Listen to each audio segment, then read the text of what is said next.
It's human nature to investigate our problems and optimize our lives. It makes us happy to figure out a way to make things easier on ourselves. Video games are just man-made puzzles we put together in an attempt to entertain ourselves by triggering that chemical high. Curiosity, discovery, bewilderment, and the eureka effect are all just different steps in the chemical reaction of critical thinking and learning. But since we're aware that the problems that lay in front of us are man-made, it can be easy to get upset when something doesn't click. What am I supposed to do? What do you want from me? Why can't I just do this or that instead? We like to solve problems, but we like to use our own ingenuity rather than just being led down a predetermined path. So, some games let you pick how you want to play the game, and then let you figure out a solution that works best for you, rather than just having one clear solution. And that comes with a plethora of other game-expanding ideas. With multiple solutions all leading to similar win states, each player has their own unique experience with how they tackle the game's challenges. Fans can replay the game over and over again with different playstyles to spice things up, and you can tediously calculate which tools are mathematically the best for run optimization. However, open-ended puzzles also detract a bit from that eureka effect, since the player may never feel stumped. For example, if a game has equipables or unlockables, then no problem the player encounters can test the player's skill with those specific mechanics, since it's guaranteed that someone won't have access to something. The game's being made with the expectation that you might be playing with nothing equipped. Therefore, unlockables and equipables are usually just extra buffs on top of some more basic tool. Contrast how Punch-Out and Dark Souls 3 both have a very similar combat system where baddies telegraph an attack and you just have to pick the correct defensive tool. However, Dark Souls lets you unequip some of these tools, so you can pretty much always feel safe just going for a dodge. In both games you can risk a more specific maneuver to net yourself a more advantageous counterattack, but since you have to equip yourself with the option to parry in Dark Souls, it changes the way that feels.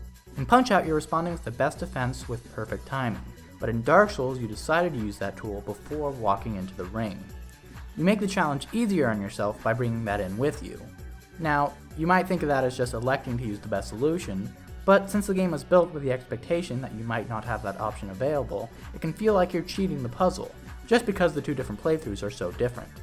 Like, maybe I'm just cynical, but when I have to decide between completing a puzzle as intended or outsmarting it, I always feel like a cheater for choosing the stronger tool, or a sucker for choosing the weaker one. Solving a difficult or obscure puzzle makes the player feel clever, but those qualities are in direct opposition to open-ended puzzles that let the player get creative with their tools. A puzzle that allows for creative solutions requires multiple solutions, which means if one approach fails, the player still has a ton of other tools to throw at the problem. Therefore, there's less of a chance of the player getting that eureka effect when they finally realize how to accomplish something they once found unapproachable. You don't so much outsmart puzzles as you overpower them. So, how can a challenge be loose enough to be open-ended while still being restrictive enough to be rewarding? Each optional solution needs to have its own pros and cons. Otherwise, there's not really a reason for those choices to exist in the first place. I've seen some Metroidvania-style games use challenges that require an unlockable to even get into the room, but I don't think that really ends up working in the big picture. If the player knows they don't have all the tools in the game, they'll be more likely to dismiss a doable puzzle as a lock they just don't have the key for yet, only to just come back later and crush it with a million upgrades. It kinda trivializes the idea to make the game non-linear in the first place when the game can only assume you have a minimal amount of tools at all times.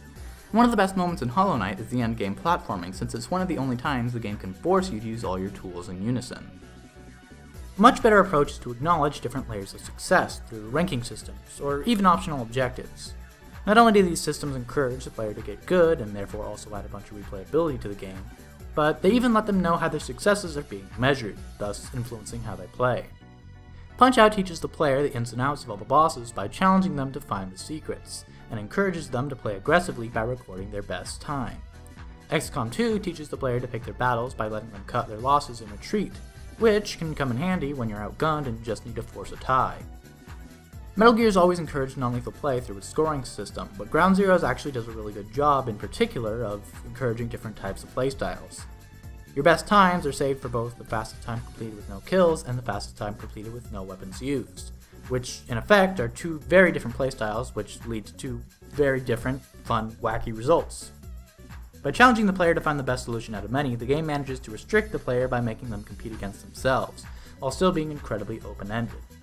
Ergo a high skill ceiling, ergo curiosity and bewilderment, ergo discovery, the eureka effect, and that rush of positive vibes you get when you finally make a breakthrough in a run.